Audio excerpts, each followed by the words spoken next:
Be me. Around 18 or 19, living with GF. First house I ever rented by myself. Feels good, man. Dick around in graveyards a lot at the time because haha ghosts are fun. In bed one night. GF gets up to let the dog out to pee. Probably like 3 a.m. or so. She gets out of bed, hear her open front door. Front door closes, she's safe. Doze off. Wake back up, hear a bedroom doorknob turn slowly. Shaft of light goes across room, door is open probably 3 or 4 inches. Stays like that maybe 10 or 15 seconds, slowly shuts again, knob resets. Hey, wait a minute. Roll over. GF is in bed with me, fear of God in her eyes. Tearfully, anon. Quick lizard brain math. Housephone.jpg.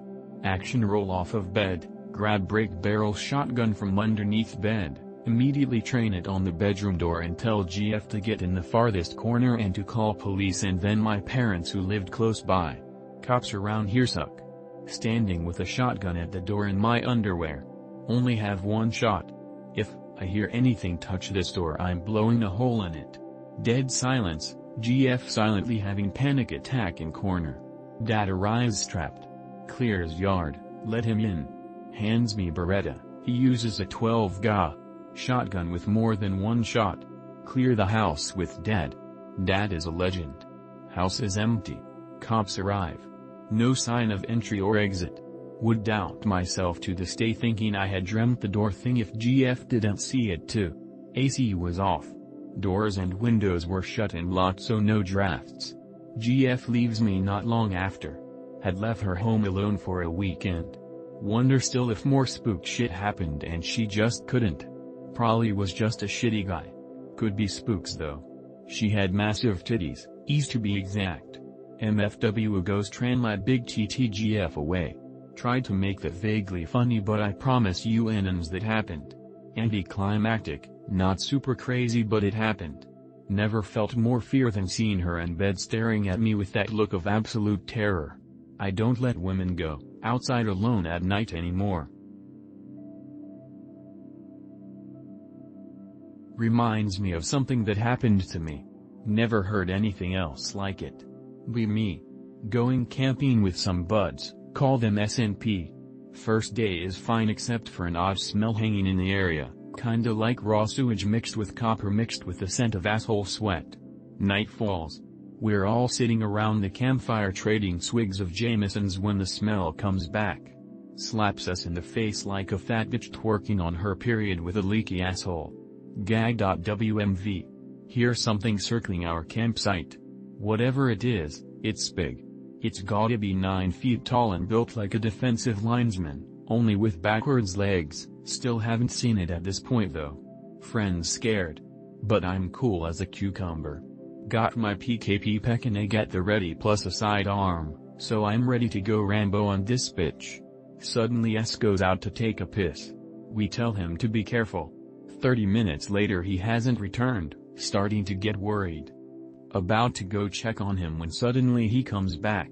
Only, he looks off.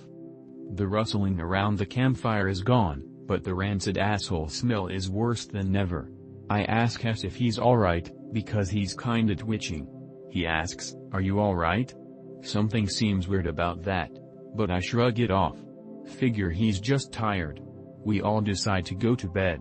But Hess keeps trying to convince us to go into the woods. Me and P say fuck that and go into our tents while Les hangs out next to the fire. That night, I hear P scream. But I think nothing of it, figure it's a bad dream and go back to sleep.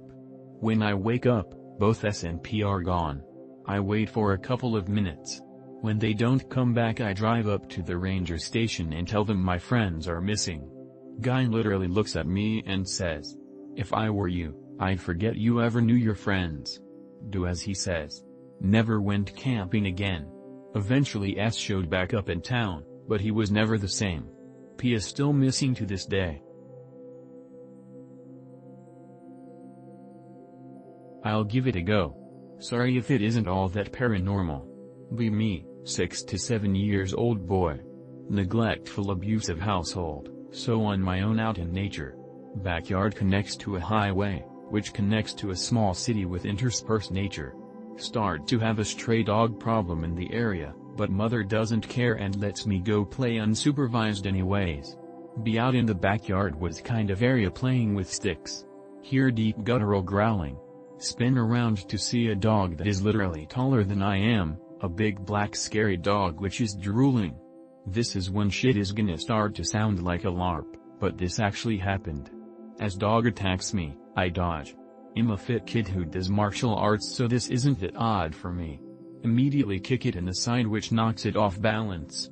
That's when I latch onto it and get it in a sort of chokehold, but really I'm just copying what I've seen people do. Feel as the dog slowly dies in my arms. Cry, feel like I can't let go or I'll die, so I just sit there not knowing whether to call for help or not. Eventually it starts to get dark. Nobody has come for me and I'm still latched onto this cold, now very dead dog. Bury it where I killed it. Childhood trauma buries the memory as well. 12 plus years later. My dog dies, and it crushes me inside. I could have done a lot better with her, but she loved me and that's what mattered. Turns out we don't have the money to cremate her, so I offer to either pay for it or do it myself with a giant bonfire. Relatives cave and cremate her. Be spreading her ashes so that her particles can come back as little plants. See something odd sticking out of the soil. Dig up one of my old toys. Dig a little deeper. Entire dog skeleton. Memory comes back. Haven't told anyone. Ever since it happened, dogs started loving me. I haven't met a dog since I was 10 that didn't like me. I think some dog god or something sent that hound to kill me, and when I slew it, I became its vessel or something. I've got a weird one. If anyone knows what worked for agriculture in Iraq means, please let me know. Be me. In college through the 2000s era, mom is a big shot professor, as a result I'm a UNI brat. Hung around as a kid helping out. Teenager in various psych studies for side apartment family friends. Spent 8 years at the UNI for undergrad and grad school even though they begged me to apply to a more prestigious UNI. What I'm saying is that I love my college, it's a second home to me. So I helped out a lot. We had a certain VIP that loved being on campus. Let's call him the Arab. First and last names are palindromes of each other, even weirder it's just letter plus AA plus litter. The dean is afraid of this guy, so is my boss in IT. The Arab asked my boss to help him write an email. He's notoriously bad with technology, and he has some crazy emails in his contact list. I'm talking entire categories of mostly past and a few, for the 2000s anyway, still elected, including a young Barack Obama in Chicago. This guy adopts orphans as kids and sends them to our med school after he ships them to boarding school. He's done this for 7 men and women now, all wonderful people. He also bought a historical train museum so he could live in it and spends his time running the little train people can get rides on. One of his sons runs the museum. He failed out of med school, and the staff was paid really well. His staff gets all profits and bonuses the museum makes during Eid.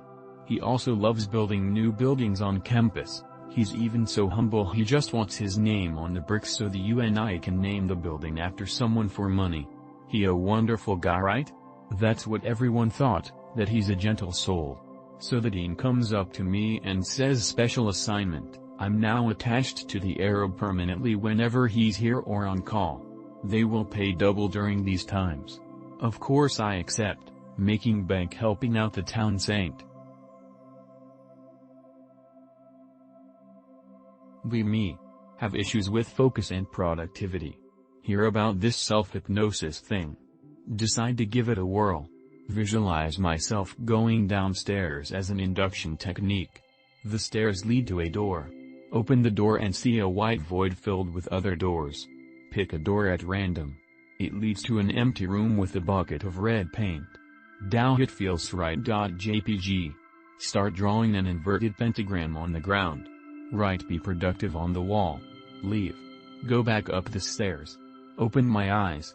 Realize what I just did. Am I fucked, Emmons? Let me tell my story. Be me 13 years old. Constantly traumatized, bullied, and ruined at home and at school. Discover porn, masturbation and video games around this time to cope with pain. Flash forward later to 17, read about the Bible. Feel good for a while. Still sinning but feeling okay and believe the word. Get ghosted by this bitch in college, then comes the worst. Be 23, get possessed multiple times and multiple different deities, entities, demons, etc. End up in a string of mental hospitals. End up not eating, drinking, or sleeping for several days straight, practically dead. Years later, try to end up going back to God, stopped sinning, even pick up the word and start evangelizing on the streets. End up having the most disgusting nightmares, trauma and attacks on me for several years now. End up attacked even more by weird entities. End result is I'm going to be deleted from hell cause the suffering will be horrific. Thanks Christ, thanks God, thanks Julia, thanks all the fucking whores who rejected me. And thank God for suffering. It made me realize God only works through happy people with wives and families. Judeo, all reward Christian, all suffering. Never forget and never forgive. Be me. Left alone at Grandpa's house. Remember that his wife's hot daughter lives with them. Go into her room. Rifle through her drawers and see a lacy pair of red panties. Heart starts pounding as I feel exhilaration like never before. Young and naive, so it doesn't even occur to me to look for used panties in the hamper. Over the years panty fetish becomes more intense and put myself at more risk to find some. Time passes and find girlfriend and fetish subsides, but always feel guilty and like a weirdo. Help father install AC unit at some lady's house. He sends me to truck for a ladder. As I'm returning I see him going through hamper through the window but he doesn't see me. Come back inside the house and he's out of breath like he just went for a run. All these years I thought I was alone and weird, but the thought that I have the exact same fetish as my dad leads me to believe there's either a genetic or spiritual component to it. I know there's people that believe in generational spirits and I'm thinking there's something to it. Once performed magic ritual on accident as a kid. Be me 6 to 7 years old. Fucking around outside with best friend. Decide we're gonna make a magic potion. Pick some local berries and gather other shit I can't remember. Do some ritual with the potion. Can't remember what I did but I think it involved rubbing my hands in the liquid and possible putting it on myself. Gets up on a rock, arms raised into the air and says something like "Now I am above God." Out of nowhere it starts raining even though the sky is clear. According to my friend who wasn't on the rock, a rainbow appeared behind, above me. Rain stops after a second or two and rainbow disappears. Get down from rock and contemplate what just happened. It's about trying to be a druid, but requires further info. Pick is also good for you. Be me. Decide on Hecate worship because of synchronicity. Remember a chant from the book. Start chanting. Lights out in the whole place. Strange noises heard. All is pitch black. A presence is felt. I feel how she purviews my memories. Pretty cool stuff happens, she consoles me. All in all, paganism has been nice to me. Satan was a cunt though.